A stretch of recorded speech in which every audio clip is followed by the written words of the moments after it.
jamil hadirin hadirat yang insyaallah dirahmati Allah Subhanahu wa taala.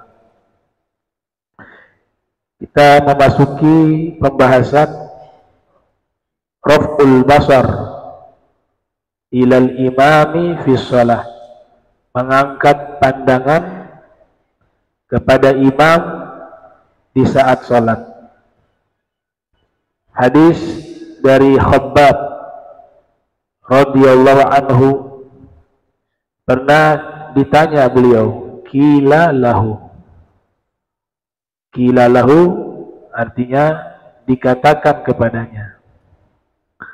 Di dalam ilmu hadis, jika ada riwayat dengan sirah qila, itu namanya siyagu tamrid, riwayat yang dianggap lemah karena belum tahu siapa orang yang meriwayatkan. Tapi yang di sini bagian dari matan hadis sehingga tidak masuk ke dalam standar tersebut.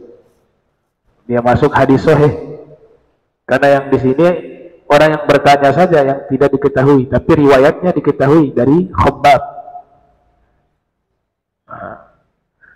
Ada yang bertanya kepada Khabbab, apakah Rasulullah sallallahu alaihi wasallam yaqra'u, membaca ayat Al-Quran fi zuhri wal asri, di salat zuhur dan salat asar. Artinya yang ditanyakan ini selain surat Fatihah. Kalau surat Fatihah maklum, mereka sahabat sudah paham bahwa setiap salat wajib baca surat Fatihah. Namun yang dimaksud di sini, apakah di dalam salat zuhur dan asar juga dibaca surat selain Fatihah? Karena ini salat yang memang tidak terdengar bacaannya. Nah, kemudian dijawab oleh Khabbab, "Na'am, iya." Berarti ketahuan nih, beliau pasti di saf awal. Nggak mungkin di saf kelima bisa mengetahui. Di saf awal beliau bisa melihat dari belakang dagu Nabi bergerak. Itu menandakan sedang membaca sesuatu.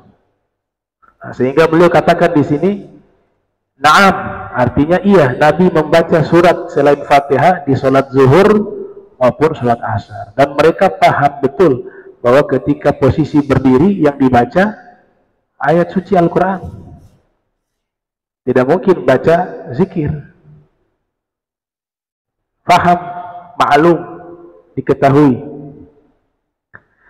Iya, kata beliau. Kemudian ditanya lagi, bima kuntum ta'rifuna dzalika, dari mana kamu bisa mengetahui Nabi sedang membaca surat di dalam salat zuhur dan asar, sedangkan kan tidak ada suara. Salat yang sirriyah. Beliau menjawab, bittirabi lihyatihi, dengan bergerak dagunya Nabi. Nah, berarti dibaca. Nah, ini juga menandakan bahwa sekalipun sholat itu sifatnya sir, tidak mengeluarkan suara, tapi kesunahannya untuk surat selain Fatihah itu harus tetap dibaca. Sehingga Nabi bergerak-gerak dagunya karena Nabi membaca. Tidak dibaca dalam hati, tapi betul-betul dilafadzkan an yusmi'a nafsah, seukuran dia mendengar bacaan itu sendiri. Jadi tetap dibaca, bukan diam tutup mulut terus dalam hati baca, bukan itu. Harus dibaca, mau sholatnya sirriyah maupun jahriyah, baik itu surat Fatihah dan juga surat-surat yang lainnya. Apalagi Fatihah wajib. La sholata liman lam yaqra bi Fatihatil kitabi, tidak sah sholat bagi orang yang tidak membaca suratul Fatihah. Nah, sehingga Imam Nawawi di dalam Al-Azkar Nawawiyah juga mengatakan di sholat sirriyah juga sunnah kita baca surat setelah Fatihah, surat-surat yang pendek, surat-surat yang tidak terlalu panjang. Kenapa di sholat zuhur asar dibaca dengan suara pelan, berbeda dengan sholat maghrib, sholat isya, sholat subuh? Di 2 rakaat pertama kita membaca dengan suara keras sehingga terdengar bacaan tersebut, atau disebut sholat jahriyah. Berkaitan dengan apa? Sejarah. Jadi awal kewajiban sholat 5 waktu, Nabi masih berada di kota Makkah. Kewajiban sholat 5 waktu sudah diwajibkan. Bahkan sebelum peristiwa Isra wal Mi'raj sudah ada sholat, walaupun bukan dalam bentuk sholat 5 waktu, sudah dilakukan sholat. Nah, pada waktu itu kaum muslimin jumlahnya masih sedikit, komunitas yang sangat sedikit, sehingga mereka diperintahkan oleh Allah di fase awal untuk melakukan semua aktivitas ibadah secara sembunyi-sembunyi,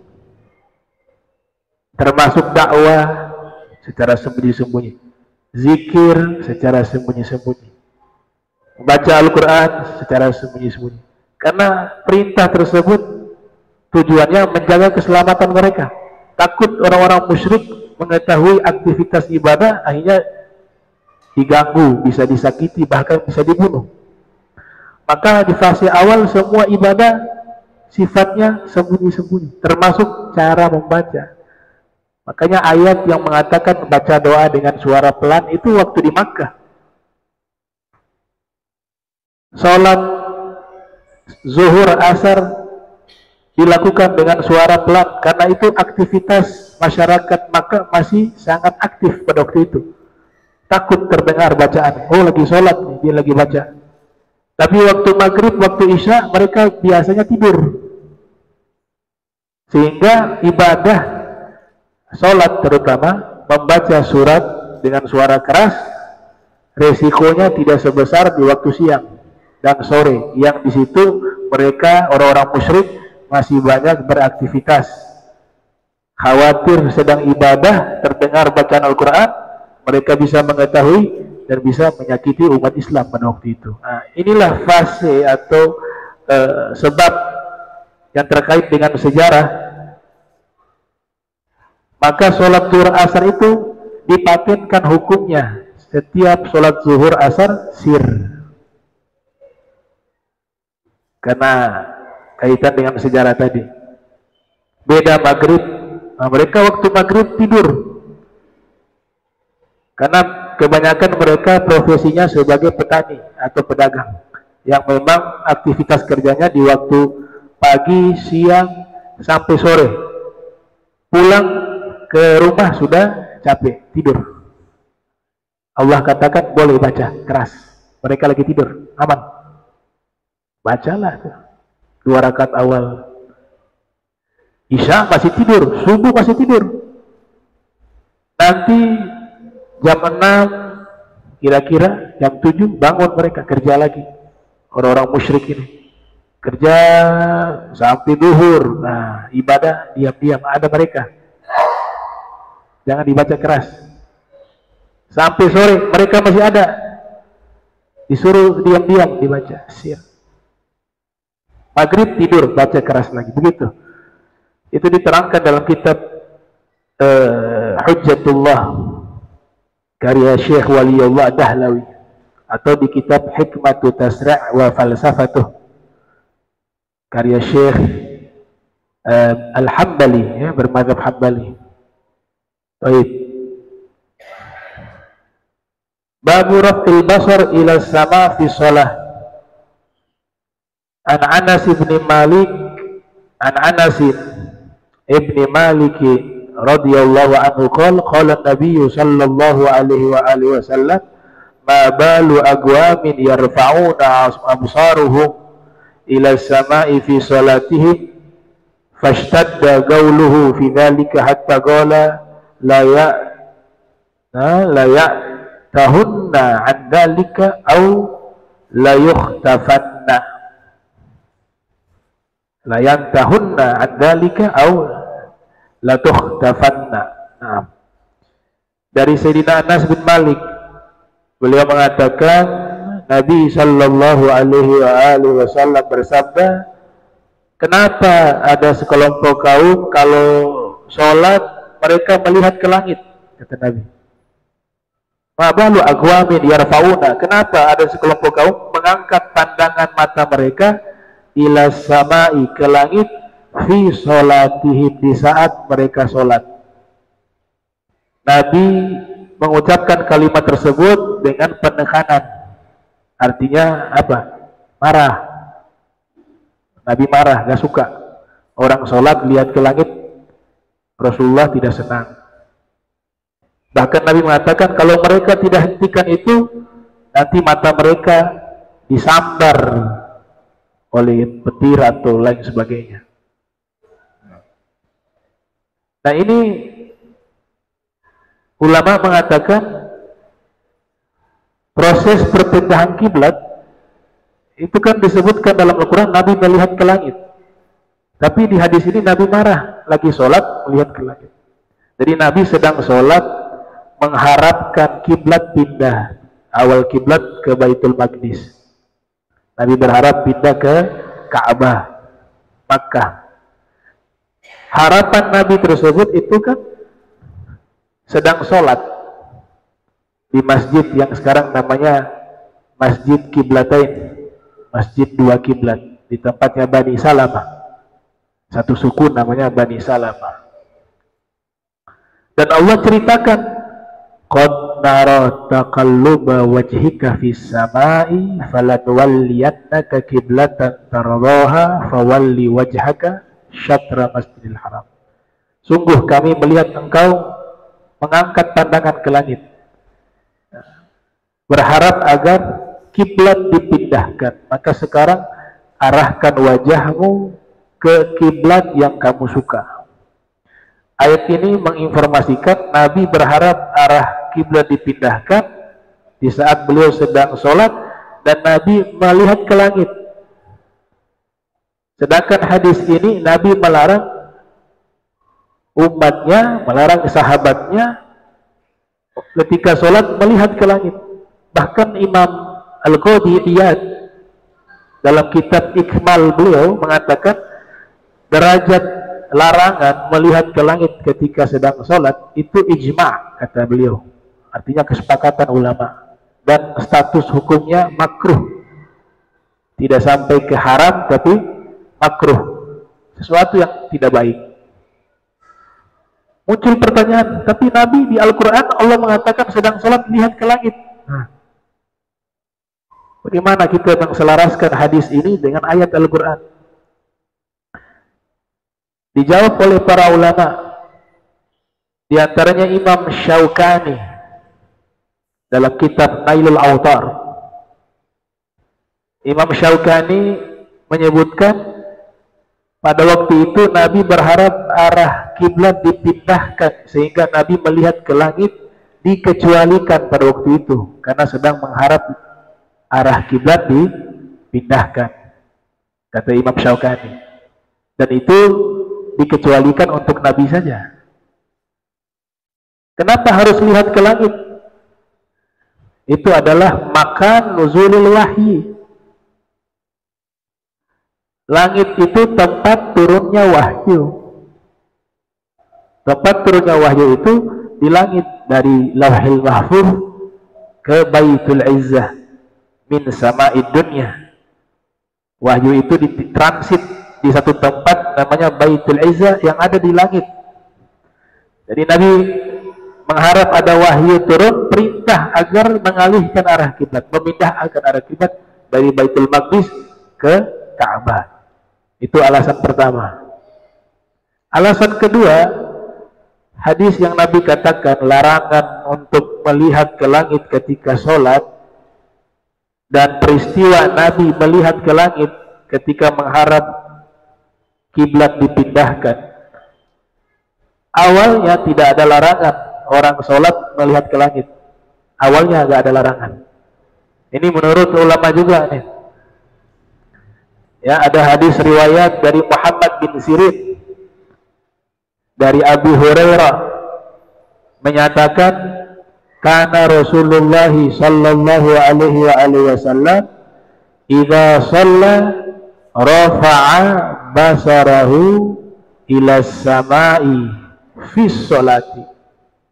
Ada yang menambahkan fi sholati, ada yang riwayat tanpa sholat karena ada keterangan sholat dari awal.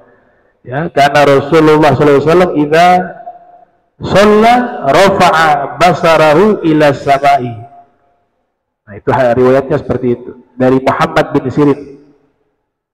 Muhammad bin Sirin tabi'in, belajar kepada para sahabat. Beliau terkenal sebagai ulama ahli ta'wil mimpi. Bahkan ada kitab yang dinisbah kepada beliau tentang ta'wil mimpi berjudul Tafsirul Ahlam.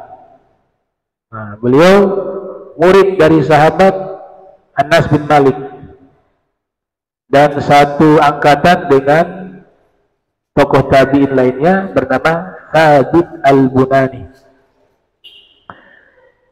Beliau mendapatkan ilmu ta'wil mimpi lewat mimpi, bertemu Nabi Yusuf dalam mimpi, kemudian Nabi Yusuf perintahkan beliau melihat mulutnya Nabi Yusuf alaihissalam. Karena Nabi Yusuf dalam Al-Quran Allah Ta'ala kabarkan sebagai orang yang diberikan ilmu ta'wil mimpi, diajarkan ilmu ta'wil mimpi.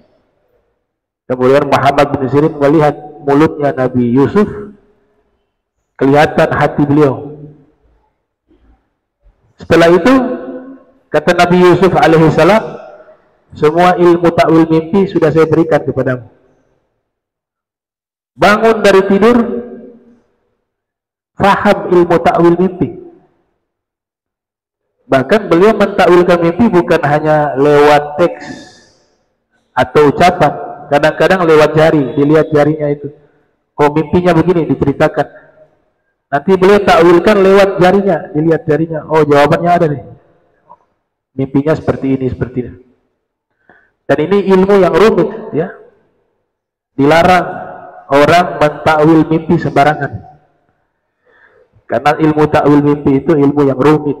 Harus ada guru, harus ada sanad, harus ada ijazah, dan harus ada kitab. Karena kadang-kadang mimpi kelihatan baik artinya jelek. Ada mimpi kelihatan jelek artinya baik. Susah, harus pakai mimpi, pakai takwil, pakai ilmu. Contoh, malaikat masuk ke rumah kita. Kita mimpi malaikat masuk ke rumah kita. Itu kan mimpi yang baik. Malaikat masuk ke rumah. Ternyata takwilannya jelek. Itu pertanda bahwa dalam waktu beberapa hari ke depan ada sekelompok maling yang akan masuk ke rumah kita. Padahal mimpinya bagus. Nah, sehingga tidak sembarangan ditakwil-takwil itu mimpi.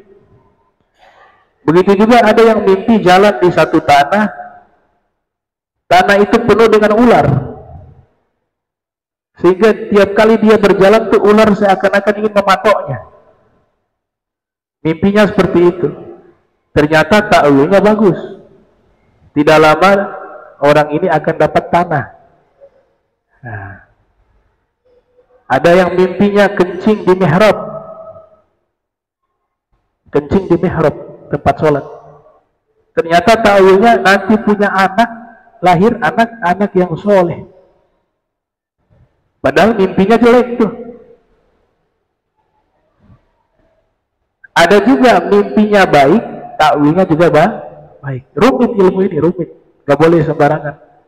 Misalnya mimpi baik, man ra'a fil manam annahu qara'a surat ar-Rahman. Siapa yang bermimpi dalam mimpinya sedang membaca surat ar-Rahman, maka orang ini tidak lama kaya mendadak. Diberikan rizki secara tiba-tiba jadi orang kaya mendadak. Mimpinya bagus, takwilannya bagus. Jadi ada 3 macam mimpi. Ada yang mimpinya bagus, takwilannya bagus. Ada yang kedua, mimpinya tidak bagus, takwilannya bagus. Ada yang ketiga, Mimpinya bagus, takwilannya tidak bagus. Mimpinya tidak bagus, takwilannya bagus. Nah, itu ahli Al-Imam Muhammad bin Sirin. Ya. Kembali ke pembahasan.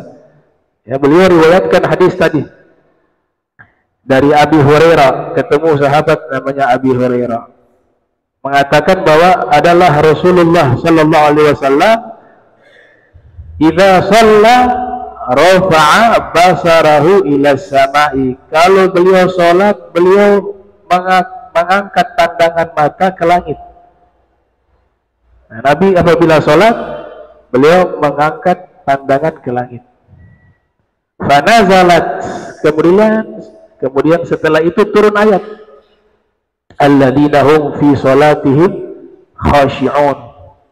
Orang-orang yang khusyuk dalam salatnya, orang-orang yang mereka dalam salat mereka khusyuk. Fata'ta'a ra'sahu.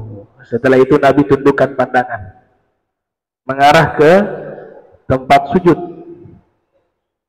Nah, sehingga hukum melihat ke langit ketika keadaan sedang salat awalnya boleh, tapi setelah itu turun larangan yang sifatnya status hukumnya makruh.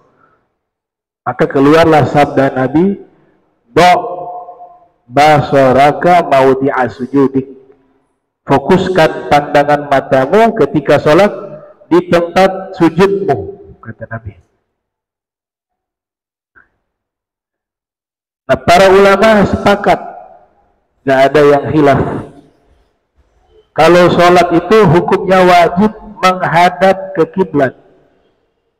Kesepakatan. Mereka hanya berbeda dalam masalah pandangan ketika sholat ke arah mana. Itu. Tapi mengarah ke kiblatnya wajib. 4 mazhab, mazhab Syafi'i, mazhab Hambali, mazhab Hanafi sepakat ketika sholat pandangan itu disunnahkan melihat ke tempat sujud.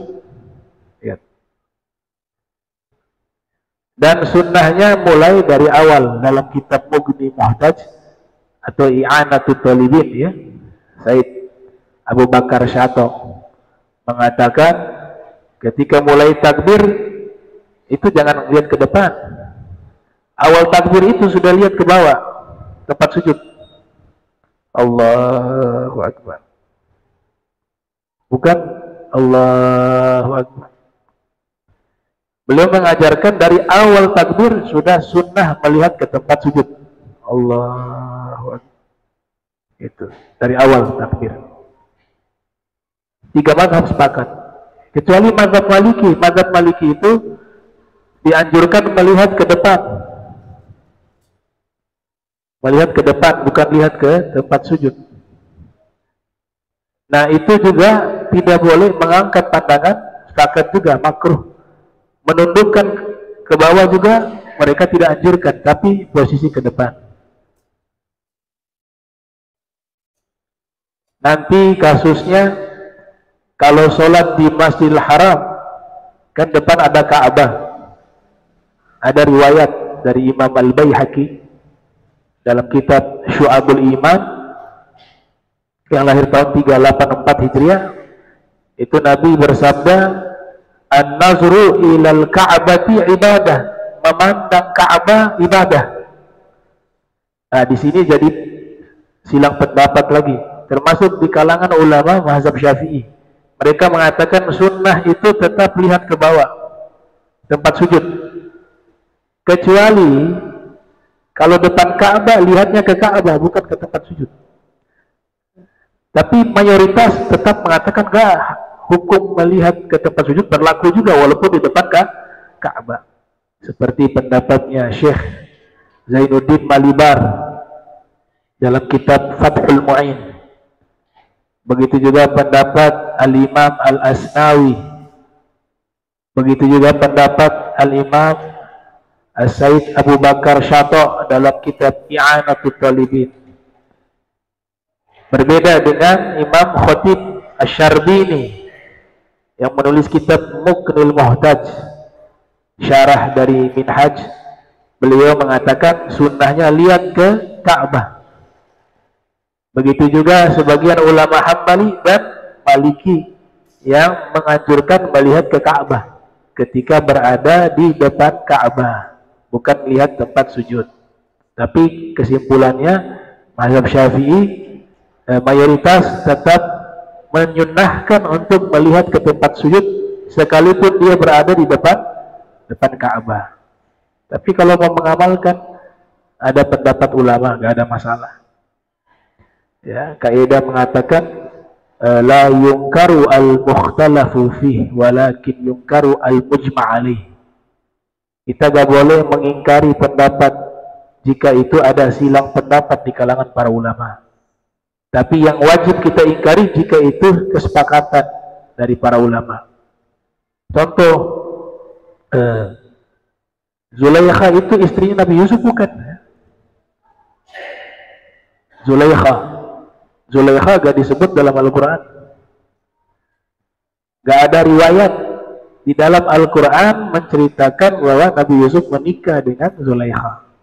Begitu juga dalam hadis. Tapi ada dalam pendapat-pendapat para imam-imam besar. Nah, kalau sudah berbicara imam-imam besar berpendapat, kita harus hormati. Misalnya saya memilih pendapat Zulaikha itu bukan istrinya Nabi Yusuf. Ya gak perlu marah-marah, santai saja. Toh pendapat kamu mengatakan Zulaikha bukan istrinya Nabi Yusuf juga, riwayatnya di mana?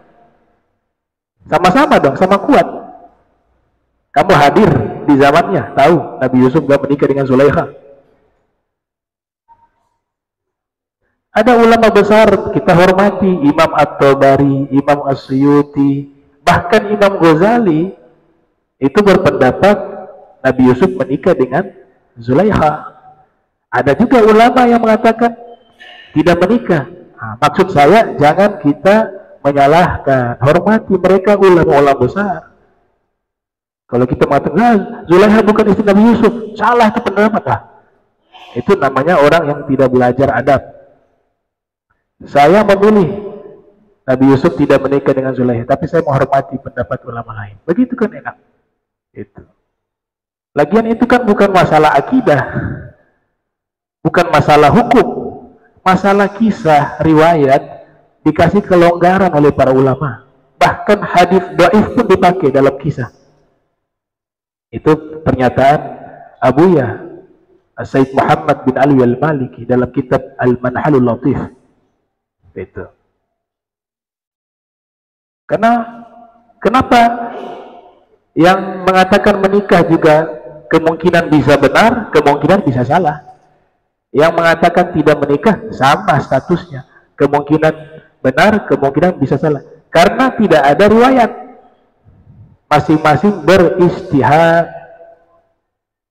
Kalau ada riwayat gak berani beristihad, pasti ngikut. Al-Quran mengatakan begini, ya sudah ngikut.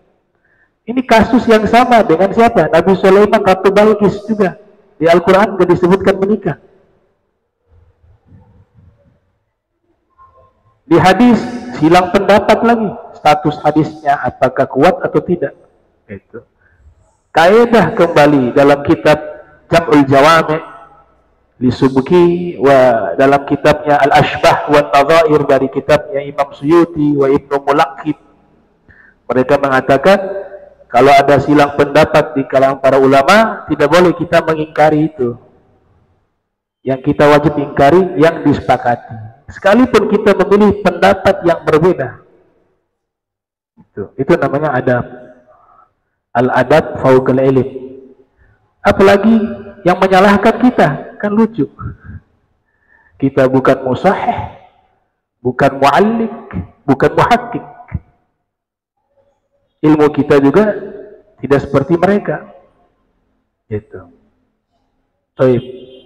Nah, kasus melihat ke langit tadi, hukumnya makruh, kesepakatan para ulama. Jadi Nabi ketika awal melihat ke langit, karena belum ada larangan sholat melihat ke langit. Dan ini juga menurut Muhammad bin Sirin dengan riwayat tersebut dari Abu Hurairah, ayat tersebut turun ketika Nabi menadahkan pandangan ke langit, mengharap arah kiblat dipindahkan, pada waktu itu belum ada larangan sholat melihat ke langit. Dan ini kasus yang sama. Habis wudhu, kalau antum baca kitab Bidayatul Hidayah lil Imam Ghazali, Bidayatul Hidayah lil Imam Al-Ghazali, itu habis wudhu kan baca doa. Sunnahnya gimana? Melihat ke langit sambil berdoa, ya kan? Kalau ada tempat terbuka langsung lihat ke langit lebih bagus. Tapi kalau memang kondisi ruangan tertutup, ya sudah isyarat saja, lihat ke langit. Tapi kalau antum membaca kitab Al-Minah Az-Zaniyah, ya karya Syekh Abdul Wahab Asy-Sya'rani yang lahir tahun 898 Hijriah, wafat 973 Hijriah, beliau mengatakan riwayat dari Sayyidina Ali, habis wudu lihat ke tanah. Lihat ke tanah baru baca doa. Yang satunya lihat ke langit, Imam Ghazali dalam riwayatnya Syekh Abdul Wahab lihat ke tanah. Ya dua-duanya benar. Dua-duanya ada riwayat. Nah, gak boleh yang lihat ke langit menyalahkan yang lihat ke tanah. Salah tuh. Gak boleh habis wudu lihat ke tanah. Begitu juga yang baca doa lihat ke tanah, gak boleh menyalahkan yang lihat ke langit. Kenapa? Karena dua-duanya punya riwayat. Wala yunkaru mukhtalafu fi walakin yunkaru mujma' alaih. Jadi sepakat para ulama bahwasanya melihat ke langit hukumnya makruh dalam sholat, atau melihat ke kanan dan ke kiri, iltifat namanya, kanan kiri. Dia hanya lihat ke bagian lantai di bawah, di tempat sujud. Kalau disimpulkan, ada beberapa cara ketika sholat pandangannya. Kalau mazhab Maliki tadi pandangan lurus ke depan. 3 mazhab yang lainnya pandangannya ke tempat sujud. Imam Ghazali berbeda dalam masalah ini. Hujjatul Islam yang lahir 450 Hijriah, wafat 505 Hijriah. Beliau berpendapat tujuan melihat ke tempat sujud, dia punya tujuan. Itu posisi paling dekatnya kepada khusyuk. Sehingga yang dimaksud perintah melihat atau memandang ke tempat sujud, tujuannya itu agar mendapatkan khusyuk. Sehingga Imam Ghazali beranggapan itu hanya wasilah. Bukan intinya di masalah lihat ke tempat sujud atau lihat ke depan, bukan masalahnya itu. Kalau lihat ke langit makruh tetap, ke kanan kiri makruh. Tapi Imam Ghazali mengatakan tujuannya adalah khusyuk. Sehingga beliau mengatakan siapa yang sholat, dia menutup matanya, tutup mata waktu sholat. Para fuqaha lainnya mengatakan makruh. Ya, para fuqaha kebanyakan mengatakan waktu sholat tutup mata hukumnya makruh. Tapi Imam Ghazali berbeda. Kalau dengan tutup mata dia khusyuk, hukumnya afdal dia tutup mata. Bagus. Sunnah. Nah, sehingga beliau mengajarkan kalau kamu sholat lihat tempat sujud, kamu terganggu. Apalagi sajadah yang ada gambar. Ada ornamen-ornamen. Para ulama menganjurkan sajadah yang polos. Karena kalau banyak ornamen, nah itu bisa mengganggu konsentrasi. Tapi ini kondisional, jika orang itu tidak terganggu ya gak masalah. Yang penting bisa khusyuk. Sehingga Imam Ghazali mengatakan tutup mata kemudian khusyuk tidak makruh, malahan sunnah.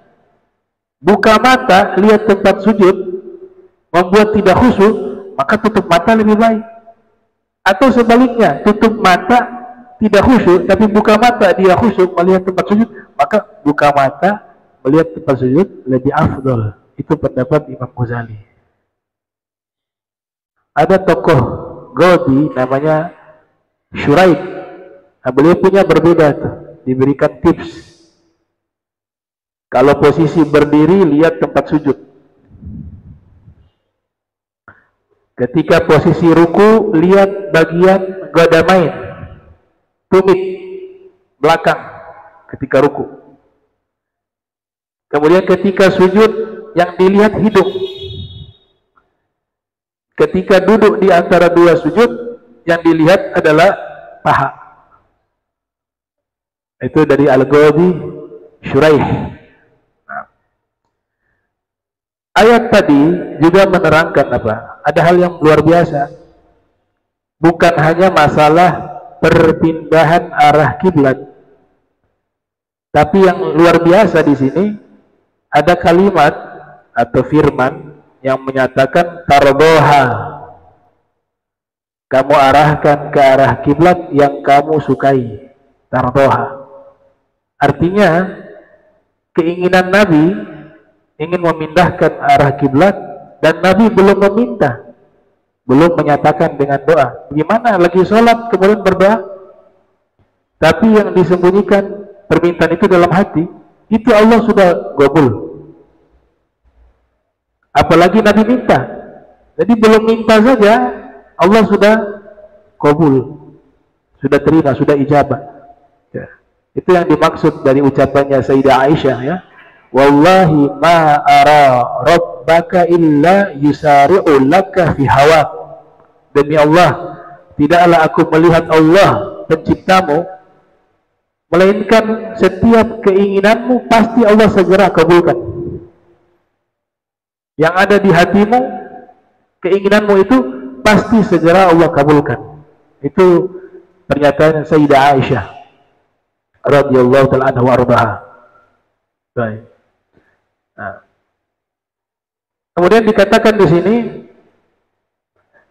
Nabi kita Muhammad sallallahu alaihi wasallam, beliau kalau di luar sholat, tadi kan dalam sholat, ya kita sudah sepakat dalam sholat hukumnya makruh melihat ke atas, pandangan mata melihat ke atas atau melihat iltifat anil yamin washimal, lihat ke kanan atau ke kiri. Tapi kalau Nabi di luar sholat, lagi hadir majlis, lagi duduk, itu Nabi biasanya sering melihat ke langit. Kathir nazara, kasir rafa'a basarahu ila sama. Sering sekali beliau itu melihat pandangan ke langit. Karena apa? Tadi, langit tempat turunnya wahyu, langit kiblat doa, kata Ibn Hajar al-Asqalani. Makanya kalau doa kita tangannya kan begini. Ini simbolik menampung rahmat yang diturunkan oleh Allah. Tapi bukan berarti Allah tinggal di langit. Karena pemahaman ahli sunnah wal jamaah minal asyairah wal maturidiyah meyakini Allah itu ada tanpa ada tempat. Allah tidak butuh tempat, Allah tidak butuh waktu. Kalau Allah butuh tempat, maka banyak ayat saling bertabrakan. Di ayat yang lain dikatakan Allah di langit. Yudabbirul amra minas sama. Allah mengatur urusan dari langit. Tapi di ayat yang lain Ar-Rahman 'alal arsy istawa. Allah sedang bersemayam di atas arsy. Di ayat yang lain Allah bersama Nabi di dalam goa. La tahzan innallaha ma'ana. Jangan sedih, sesungguhnya kami, ya kalian bersama kami, bersama Allah. Itu posisinya di mana? Dalam goa. Wafur. Begitu juga di dalam ayat yang lain, nahnu agrabu ilaikum min hablil warid. Kami lebih dekat kepada kalian dari urat nadi di leher kalian. Ada yang menafsirkan itu Allah, ada yang menafsirkan itu malaikat. Dalam hadis, agrabu ma yakunu 'abdu min rabbih wa huwa sajid. Paling dekatnya hamba dengan Allah di saat sujud. Berarti Allah di saat sujud posisinya di sini. Di hadis yang lain, jangan kalau lagi sholat buang ludah di depan, Dulu Masjid Rasul sederhana, pasir. Jadi banyak orang yang mungkin baru masuk Islam, lagi sholat buang ludah aja telah. Nabi larang, jangan lagi sholat buang ludah, karena di depan ada Allah. Berarti ada di masjid. Nah, kalau dipahami secara teks, Allah itu bertempat. Tempatnya di mana sebenarnya? Di langit? Apakah di arsy? Apakah di goa? Apakah di tempat sujud? Apakah di pembuluh darah? Bertabrakan. Makanya ulama ahli sunnah mengatakan tidak, itu makna bukan makna tekstualis. Dalam Al-Quran ada makna zahir, ada makna batin, ada yang hakiki, ada yang majas. Ini semua majas, kiasan. Sehingga banyak ayat butuh dan harus ditakwil, banyak. Bukan anjuran, tapi harus ditakwil. Dimanapun kalian berada, maka di situ ada wajahnya Allah. Ada ayat begitu. Dimanapun kalian berada, maka di situ ada wajah Allah. Ayat ini bercerita tentang arah kiblat. Wajah Allah itu maksud kiblat. Nah, orang yang tidak mau takwil terpaksa harus takwil. Nah, itu makna zahir batin. Terus yang kita tunjuk ke atas bagaimana? La ilaha illallah. Itu juga isyarat makanah. Pangkatnya Allah maha tinggi. Pangkatnya Allah maha tinggi. Bukan Allah tinggal di langit atau di atas. Kita serahkan kepada yang di atas. Itu maknanya di atas yang maha tinggi. Karena yang namanya langit, yang namanya arsy, yang namanya bumi, dan segala sesuatu yang ada, itu disebut dengan makhluk. Sesuatu yang diciptakan. Konsep makhluk berada dari tidak ada kemudian diadakan. Nah, pertanyaannya, kalau sebelum Allah ciptakan langit dan arsy, Allah ada di mana? Sedangkan belum ada segala sesuatu. Ya, tidak ada di tempat. Allah tidak butuh tempat. Allahu kan walam yakun ma'ahu syai'un. Itu sabda Nabi. Atau kama qala Rasulullah SAW.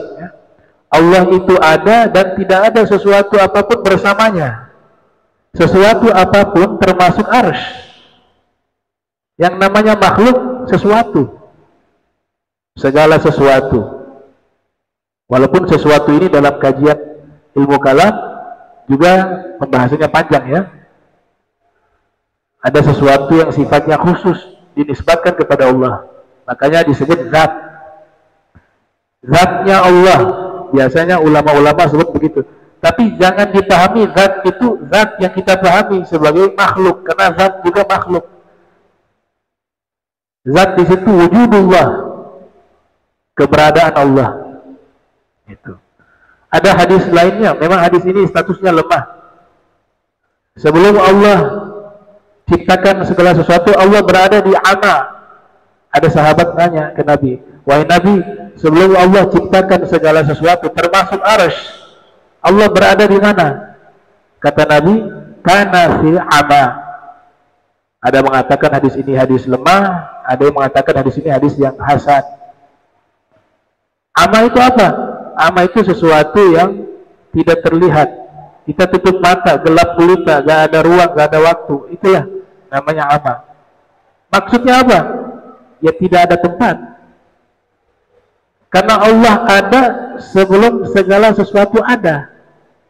Bahkan sebelum kata ada itu ada. Sayyidina Ali pernah ditanya oleh orang Yahudi, aina Allah? Di mana Allah? Tanya ke Imam Ali. Dijawab oleh Sayyidina Ali, innal ladzi ayyana aina fala aina lahu. Dia Allah yang menciptakan di mana, maka Allah tidak ada di mana. Sayyidina Ali. Soalnya yang di mana itu juga menunjukkan tempat. Kata di mana itu pasti kan keterangan tempat. Min aina ji'tum misalnya. Dari mana kamu datang? Oh, dari rumah. Kata di mana menunjukkan tempat. Kata Sayyidina Ali, Allah menciptakan tempat, jadi Allah tidak butuh tempat. Maksudnya begitu. Kemudian kaifa Allah, bagaimana Allah wujudnya? Innalladzi kayyafa kaifa fala yuqalu lahu kaifa. Dia Allah yang menciptakan bagaimana, maka tidak pantas mengatakan Allah bagaimana. Cukup kita imani saja.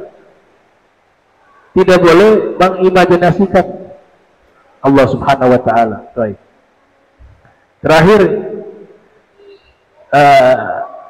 Al-Imam Ibnu Hajar Al-Asqalani, ya, beliau mengatakan karena Rasulullah sallallahu alaihi wasallam idza jalasa yatahaddatsu yukthir an yarfa'a basarahu ila sama. Kata Al-Hafiz Ibnu Hajar Al-Asqalani, Nabi kalau duduk dengan para sahabat sering sekali beliau itu lihat ke langit. Tadi intizaru nuzulul wahyi, menanti turunnya wahyu. Kalau kita kan gak jelas lihat ke langit. Kenapa lihat? Mau gaya-gaya, mau tunggu ilham atau apa begitu, atau pura-pura lihat malaikat ya. Kalau Nabi jelas lihat ke langit lagi menanti wahyu, dan Nabi bisa lihat malaikat, bisa lihat bangsa jin. Makanya kan diislamkan tuh bangsa jin. Ada masjid jin di kota Makkah, dekat ada masjid syajar, masjid pohon. Turun surat jin tuh, nafarun minal jin anna ustama nafar minal jin faqalu ya inna hadzal qur'ana ajaba ya. Nah, ayat itu surat jin. Qul uhiya annahu nafar minal jin, sesungguhnya diwahyukan kepada Nabi Muhammad Al-Qur'an, kemudian datang sekelompok bangsa jin. Mereka mendengar ya bacaan Al-Qur'annya Nabi Muhammad SAW. Mereka mengatakan ini luar biasa, ini Al-Qur'an. Ajabah, sesuatu yang luar biasa. Berarti Nabi apa? Berkomunikasi dengan bangsa jin, dan Nabi melihat bangsa jin itu. Setelah itu mereka masuk Islam di tempat itu. Tapi sebelum masuk Islam, mereka tantang Nabi Muhammad SAW. Kalau engkau seorang Nabi, tolong tunjukkan kepada kami mukjizat. Kata Nabi, kalian mau apa? Mukjizat apa? Ini dengan bangsa jin. Mereka tunjuk, itu ada pohon itu. Bisa tidak bawa pohon itu ke sini? Kata Nabi, baik. Kemudian Nabi panggil itu pohon dengan isyarat ya. Pohon itu dia lepas dari tanah dengan akar-akarnya, kemudian terbang. Bahkan terbangnya mau menuju ke arah Nabi. Bangsa jin menyaksikan, oh benar ini mukjizat, kalau gitu kami beriman kepadamu. Setelah itu Nabi kembalikan isyarat, mengembalikan pohon itu, dia kembali ke tempat semula, masuk lagi ke tanah. Dibangunlah tempat itu menjadi tempat bersejarah, dinamakan Masjid Pohon, Masjid Syajar. Tapi yang di kota Makkah ya, bukan yang di Madinah. Di Madinah sejarahnya beda lagi tuh, ada nama Masjid Pohon juga. Itu tempat mikot, dia biasa bersandar di pohon itu. Tapi yang di Makkah itu dinamakan Masjid Pohon, dekat dengan Masjid Jin, dekat dengan Ma'lah, tempat pemakaman Ahlul Bait, orang Quraisy di situ. Nah, itu karena hubungan mukjizat tadi, pohon itu lepas mau menuju ke Masjid Jin. Disitulah bangsa jin sedang menantang Nabi untuk melihat mukjizat beliau, dan akhirnya beliau tunjukkan mukjizat tersebut. Baik, nah, insyaallah pertemuan berikut kita lanjutkan lagi pembahasan kita. Allahumma jama'na hadza jama'a marhuma wa tafarraqan wa tafarruq